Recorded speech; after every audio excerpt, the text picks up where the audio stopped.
Assalamualaikum warahmatullahi wabarakatuh. Perkenalkan, nama saya Rini Septiani, Stambuk F551 19120 kelas D.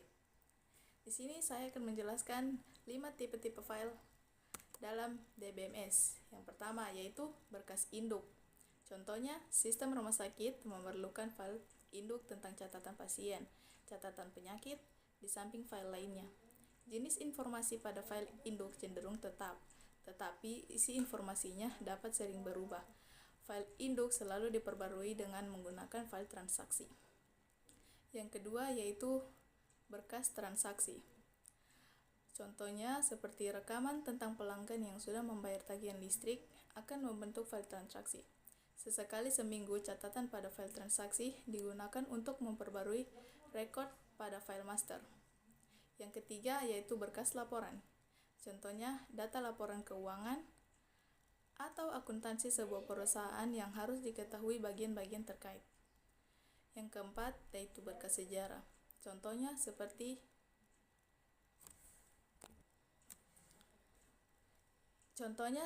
informasi tentang pasien yang keluar, tidak perlu simpan pada file yang sekarang ada. Record tersebut dapat dipindahkan pada file riwayat hidup, sehingga tinggal berisi file pasien yang sedang dirawat atau dijadwalkan akan kembali.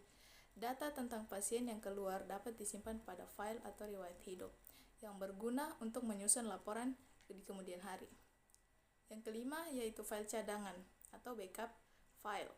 Contohnya data user pelanggan-pelanggan yang sudah ada perlu di backup setiap tahun agar tidak terjadi crash pada database. Data user itu bisa di-load kembali. Selanjutnya, 3 contoh aplikasi DBMS. Yang pertama, MySQL.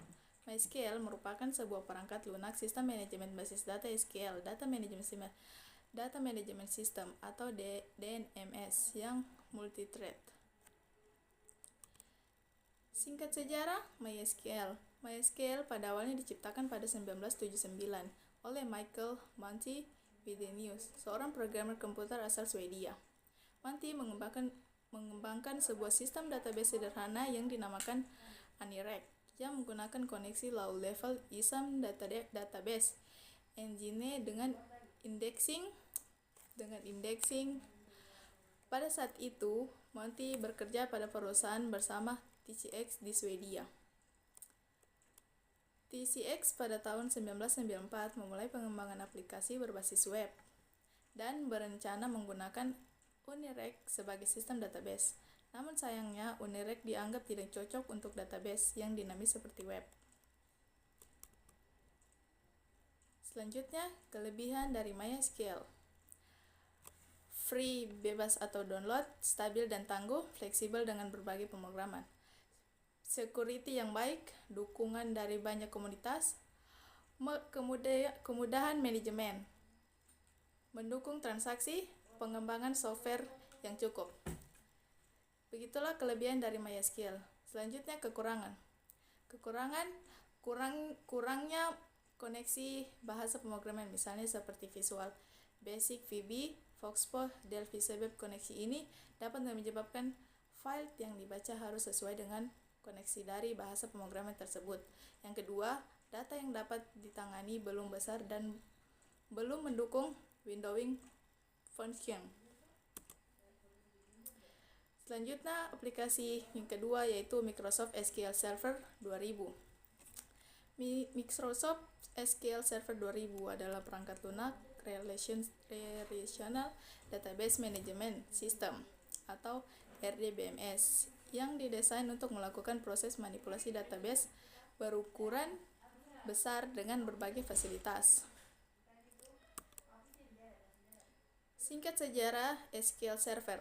Kode SQL Server asli dikembangkan pada tahun 1980-an oleh mantan Sybase Inc. yang sekarang dimiliki oleh SAP.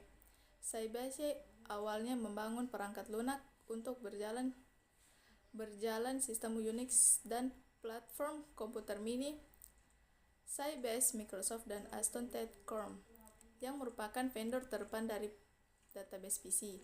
Bekerja sama untuk menghasilkan versi pertama dari Microsoft SQL Server yang dirancang untuk sistem operasi OS/2 dan dirilis pada tahun 1989. Begitulah sejarah dari SQL Server. Selanjutnya adalah kelebihan. Kelebihannya yaitu DBMS ini sangat cocok untuk perusahaan mikro, menengah, hingga perusahaan besar karena mampu mengelola data yang besar, mempunyai kelebihan manage user, serta tiap usernya dapat diatur hak aksesnya terhadap pengaksesan database oleh DBMA.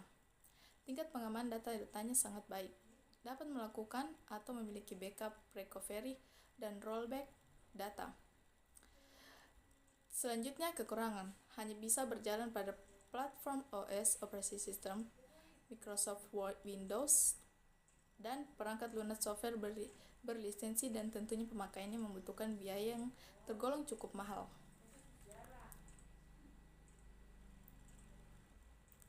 Selanjutnya Oracle. Oracle adalah Relation Database Management System atau RDBMS untuk mengelola informasi secara terbuka, komprehensif, dan terintegrasi. Aplikasi yang sudah ada sejak tahun 1977 ini memiliki banyak sekali keunggulan sehingga membuatnya memiliki banyak pengguna. Oracle Database menyediakan berbagai fitur yang lengkap, bahkan lebih lengkap dibandingkan dengan aplikasi lainnya. Selanjutnya, kelebihan dari Oracle. Terdapat beragam fitur yang bisa memenuhi tuntutan fleksibilitas dari organisasi atau perusahaan yang besar. Bisa mendayagunakan lebih dari satu server dan menyimpan data dengan cukup mudah. Yang ketiga, performa pemrosesan transaksi yang sangat tinggi. Selanjutnya, kekurangannya yaitu pemakaiannya membutuhkan dana atau biaya karena mahal dan diperlukan DBMA yang cukup handal sebab DBMS ini cukup rumit. Sekian dan terima kasih. Apabila ada yang kurang, mohon dimaafkan. Wabillahi taufiq wal hidayah. Wassalamualaikum warahmatullahi wabarakatuh.